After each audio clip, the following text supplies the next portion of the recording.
Hindi ibig sabihin na nasa ibang bansa ka, ligtas ka na sa mga bagyo at unos na darating. Dahil ang problema, walang pinipiling lugar o estado sa buhay yan. Napatunayan ko yan ngayon. Saan lupalop ka man magtago, mayaman ka man o mahirap, pagdating sa COVID, wala kang kawala.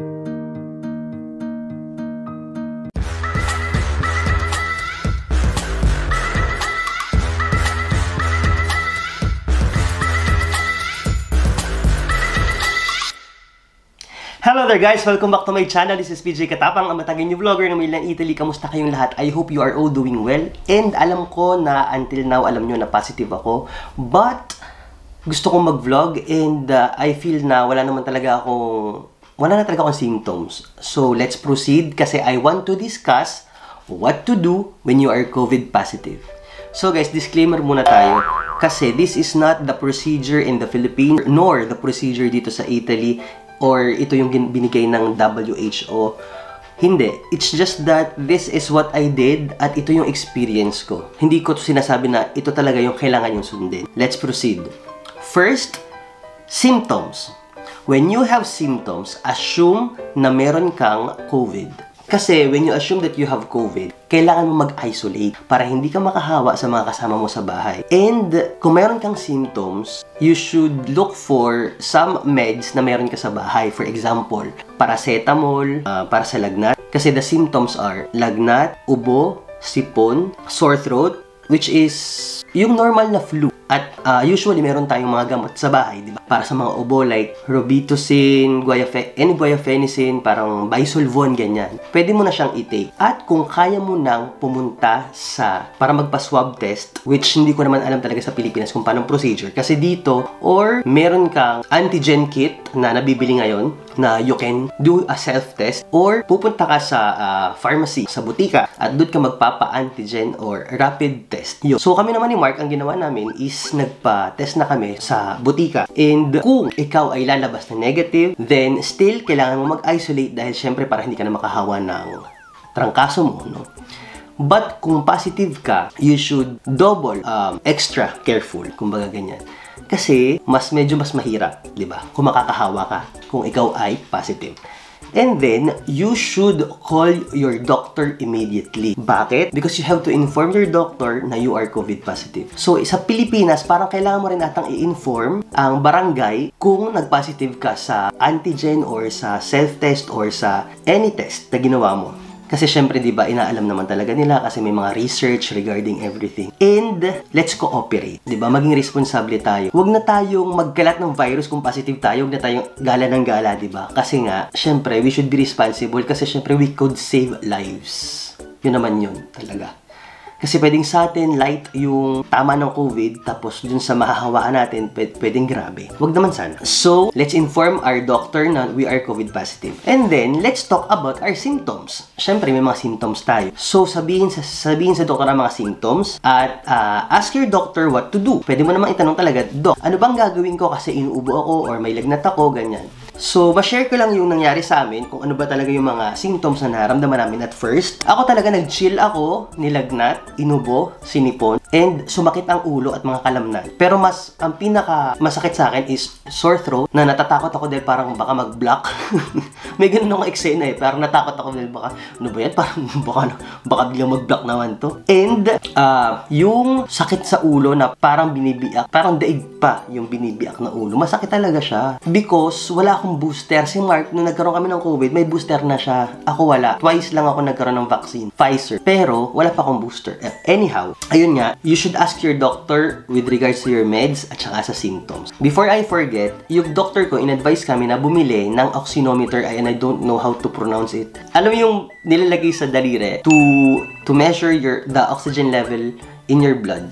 Kasi, that's the medyo crucial na part ng COVID. Kasi yun yung medyo nagkakaroon ng blockage sa paghinga. And kapag less na ng 90 yung oxygen mo sa katawan, that's the time na kailangan mo talagang pumunta or tumawag ng ambulansya para dalhin ka sa ospital. Don't forget to ask your doctor for the medical certificate kung ikaw ay nagtatrabaho dahil girl, wala kang sweldo kung ikaw ay walang medical certificate. Diba ganun yun? Kaya, yung mga nandito naman sa Italy, syempre, kailangan mo itanong sa doktor mo yung protokolo, numero di protokolo. Yun na kasi ngayon ang ginagawa. Usually daw, sabi ng doktor namin, binibigay nila is 10 to 11 days para sa, yung first phase ng COVID. Kasi meron talagang in 4-5 days ata, parang negative na. And then, magpapatingin ka ulit. Magpapa-swab test ka ulit. Yung RT-PCR test na tinatawag. Kasi that's more reliable than the rapid test. Ayun nga, alam naman natin na pwede din na after 11 days, pwedeng mag-positive ka pa din. Just like what happened to me. Nakita nyo naman, at kung hindi nyo pa napapanood, ilalagay ko dito, ito yung vlog namin when we had our RT-PCR test. So it all depends on the doctor kung kailan yung days na ibibigay sa'yo para magkaroon ka ulit ng swab test. After that, ano bang gagawin natin? We just follow the doctor's order. Kung ilang beses ka bang iinom ng gamot, kung kapag anong symptoms, anong iinumin mong gamot, just like what happened to me. Besides dun sa mga gamot na iniinom ko, sumunod din naman ako sa mga, alam niyo yun, sa mga kultura o yung mga ginagawa ngayong pandemic or if you are COVID positive. For example, yung luya at saka lemon and honey. Ayan, gumawa kami niyan every hour at every hour yung mga first days ng namin, ng COVID namin ni Mark. Super inom ako ng luya na kahit ayaw ko ng lasa. Diyos ko, sa totoo lang, hindi na ako mahilig sa salabat. Alam niyo yun, iba yung hagod sa ganito ng luya. But, merong honey pero kahit pa, merong lemon kahit pa talaga. But, talagang pinilit ko dahil sabi nila, it helps. And, hindi naman sinasabi na it really cure. Kumbaga, yun talaga yung sagot sa COVID. No. Kasi ang luya, it has benefits like anti-inflammatory. And, ito nga, may mga benefits ang luya, but it doesn't mean na it will really cure COVID. Pero it helps. Yun na lang. And then, ano pa yung isa? Yung suob na tinatawag. Alam yun, para wala na mga blockages na mangyari sa aking mga trachea and all. Trachea talaga. Kasi syempre may sipon ka, so clogged yung ilong mo, no? So, imbis na mag-nebulizer, bakit nga ba hindi ka nag-nebulizer nga? Anyway, kasi nga sabi nila, di ba, may mga chismis na kailangan yung may mga asin-asin and all. So, ako naman, super nagpabili kami ng asin. At ang dumating naman na asin sa amin is sobrang dami naman. Kaya talagang binubuo ko talaga yung asin at nagsuob talaga ako. Actually, yung pagsusuob or yung paggawa niyan is advised talaga na gawin kasi it really helps. So, next is don't panic. Ayan, yun ang totoo. Kasi pag may COVID ka, totoo din naman na nakakapanik naman talaga siya. Which is valid yung emotion mo towards the virus.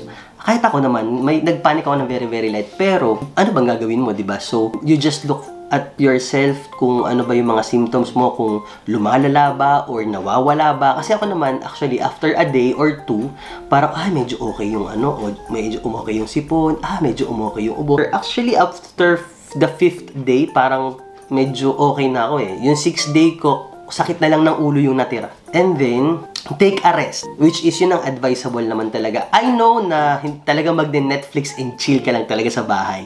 You can read a book, pero ang pinaka mabisa talaga is take a rest. Matulog ka.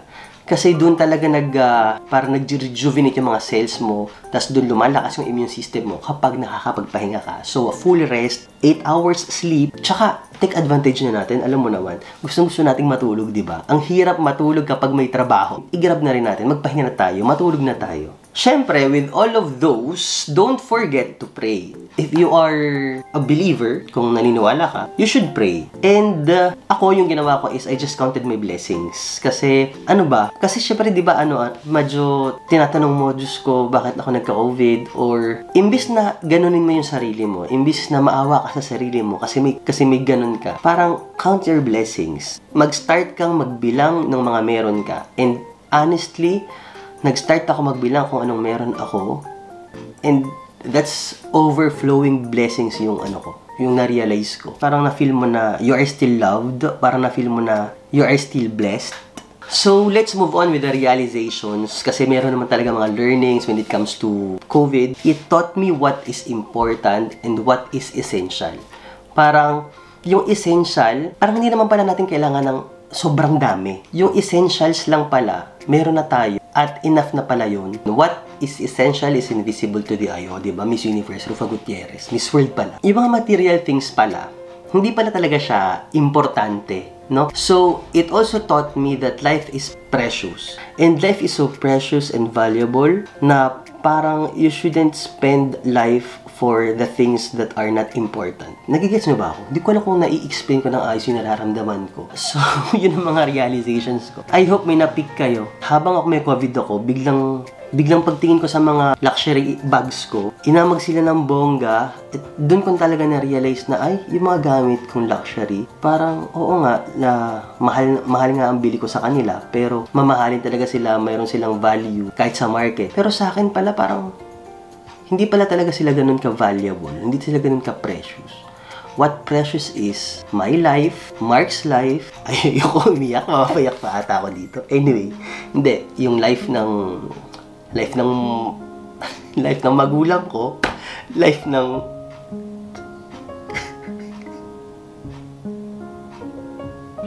cut ko muna.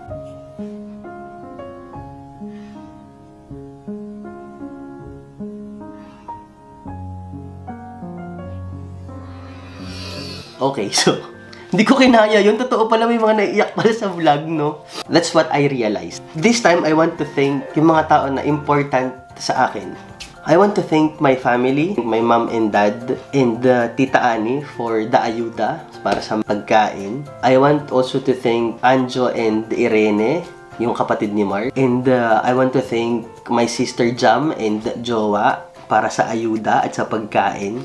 Kasi dinadahan nila kami dito ng pagkain. And I want also to thank Tito O for the Burger King. Maraming salamat, girl. Makakabawi din kami ni Mark sa'yo. And I want to thank Ate Ness for the Medianoche. Kasi kung hindi niya kami dinalhan, wala kami talagang Medianoche nung bagong taon. Thank you very much, Ate Ness. And for my friends and family na tumawag at na nangamusta and nagbigay ng mga words of encouragement, friends and family na nag-text at nag-message. Maraming salamat sa inyo. Hindi ko na kayo maiisa-isa dahil napakadami. Yes, maraming salamat. If you guys like this video, please hit like and subscribe. See you on my next vlog, guys. Ciao.